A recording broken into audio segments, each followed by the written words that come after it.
How is it that some guys are just naturally funny without even trying? Yeah, no, can you play? Because if you can play, you can win the Golden Mouth order. Well, which way do I blow? Well, you just... How do I blow? I think you know just fine. Imagine it's Valentine's Day, you woke up and you forgot to get a present, all right? Meanwhile, those of us that are introverted, when we tell a joke, it doesn't go so well. I worked in a shop in a deli for 7 years. People underestimate how important deli staff are. But I'm not going to get digging a hole. So in this video, I'll share with you how to make anything funny, playful and witty, even when your mind goes blank, and without people thinking you're a try-hard asshole. My name's Danny Gold, and I went from having a shy, introverted personality with the social skills of a toilet duck to becoming, dare I say, a more charismatic and confident version of myself. And for the last 8 years, I've been helping entrepreneurs through to young professionals improve their image and social skills, coaching guys just like Steve here to give him the confidence to meet and date high-quality, wholesome women, as well as achieve his personal goals, as well as helping many others just like him. But sometimes when we meet that really attractive person, we can become super shy. So I'm going to share with you 4 psychological tricks that I learned to make people love being around you. And these 4 tricks will not only help you when you want to make a romantic connection, but they'll help you when you're meeting strangers for the first time.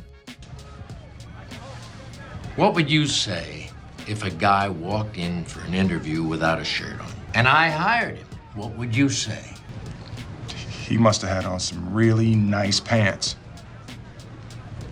So providing you actually speak to people when you meet them, you're going to be seeing huge changes in your social and dating life. Now, when you're in a social setting, certain types of humor, such as impersonations, self-deprecating humor, parking meter head, do you know what that is? No, I don't. Just a small body, large head. and storytelling can be the most difficult type of humor to master. And if not done right, your jokes can land with all the grace of a piano falling from a skyscraper. Why? Because these types of humor tend to work better when you're already in rapport with someone and they get the sense that you're just joking. But on the other hand, sarcasm, dry humor, and one-liners, in my humble opinion, are the easiest to master because they're based on you reacting opposed to you having to play the role of Mr. Performer, making them much more suited to guys with more shyer and introverted personalities. And yes, call me Captain Obvious, but these types of humor will only work if you're already in a positive, upbeat mood. So before we become the funniest man in the room, we need to get into that positive state. How? Well, we need to trigger ourselves into a positive state with the following self-talk. So in your mind's eye, just simply repeat the following statement 5 times over.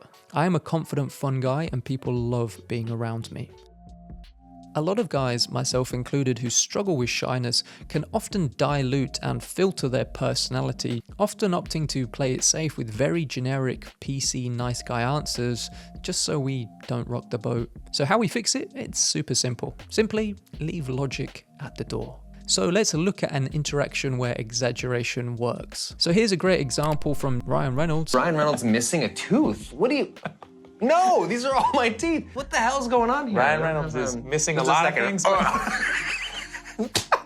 Let's get these calf implants out too while we're at it. So why does this get a laugh? Well, the key here is to give a response so ridiculous people can't help but laugh. So I have a twin brother! Whoa! No. Incredible. No, I don't. I ate my twin brother in the womb. So next time someone asks you a routine question, try giving an unexpected answer that shows your personality. And how often should you do this? Well, I'd say no more than 10 to 15% of the time. Any more than this and you'll just come across as the court jester, or as my geography teacher used to call me, the class clown. So Mr. Goodyear, if you're watching this, I can confirm that I've now changed my ways and my geographical understanding of South Pacific Asia is stronger now than it's ever been. And I now know that the capital of Thailand is Hong Kong. And let's look at another example from yours truly. Here I've met a wonderful woman in the coffee shop and things are going swimmingly. Here we're having small talk about living in London, which is one of Europe's most expensive cities to rent in. Studio flat. Okay. Yeah, I'm renting, so I'm not rich. Now, a boring PC answer would be something along the lines of, yeah, London is super expensive, or yeah, the current economic downturn facing the Western world makes it very difficult for first-time buyers to get on the property ladder even if they want to. You get the point, right? Instead, what do I say? Oh, it's okay, I don't judge. It's like, I've got enough money for both of us. You're funny, Daniel. And with modern day dating giving us more options now than ever, showing women that you're a great option and setting yourself apart is arguably more harder now than it's ever been. So I'm actually going to be making a video on how to set yourself apart from 99% of guys out there, so subscribe to see that video next week. Number 2, be specific. So when you're telling stories or delivering one-liners, try and be as specific as possible, aiming to paint pictures in the person's mind. After you Here's make an so much example. money, do you even care if it flops or not? How do you? I work for 20th Century Fox. What do you think I'm paid in spit and insults? The more specific your language, the more impact it's going to have. Son of a... God, is one last non-malarial hurrah before I go home too much to ask? Thanks, Jungle. Eat a buffet of dicks. Say. Big whoop. I'm spooning a Barrett 50 cal. I could kill a building.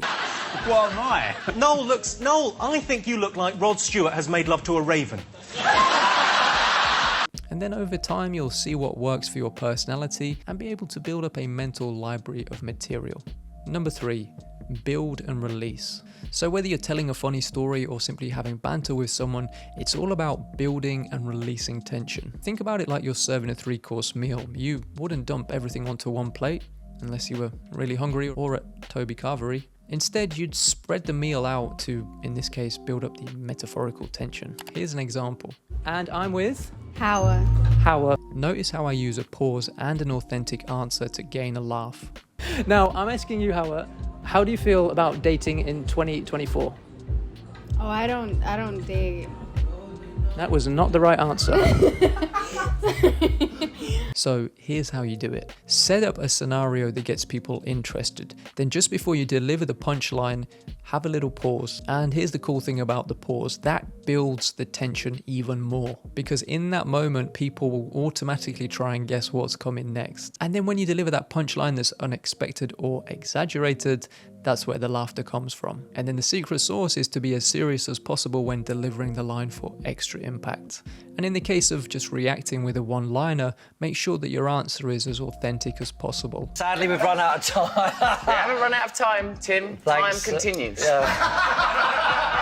Number 4, the plot twist. Another great technique that you can use is to keep this story as serious as possible, and then when it comes to the punchline, just flip the script. I think my friend Jeff is gay. I don't know. I'm so bad with names. And just make sure that you smile or change your demeanor after delivering the joke so people know that you're the funny guy, not an axe murderer. Oh, and bonus tip, don't be afraid to fail. And let's be honest, we all love being around somebody who's secure in themselves, but there is a downside to being authentic. Sometimes people that don't know you may not get your humor straight away, with those one-liners not quite hitting the mark. And trust me, this happens to the best of us. They're part of the Colombian cartel. They've just admitted it to me, but that's okay because we don't judge. Did you understand what I said? Again. Oh, I said that you guys are part of the Colombian cartel? The Colombian Cartel. cartel, like Cartel. this is a cartel. And if this does happen, best thing you can do is actively recognize this, call it out, and make light of it in a light-hearted way. Always good when a joke works. We'll forget no more jokes. And by showing this self-awareness to people, they'll often respond very positively. That was funny. So give yourself permission to fail. And if you do, simply acknowledge it, address it, and move on. So if you enjoyed this video and you took some value from it, please tell me your thoughts in the comments below. And if you're an introvert looking to level up your social skills or trying to improve your dating life, then why not jump on a call with me? Links in the top line of the description.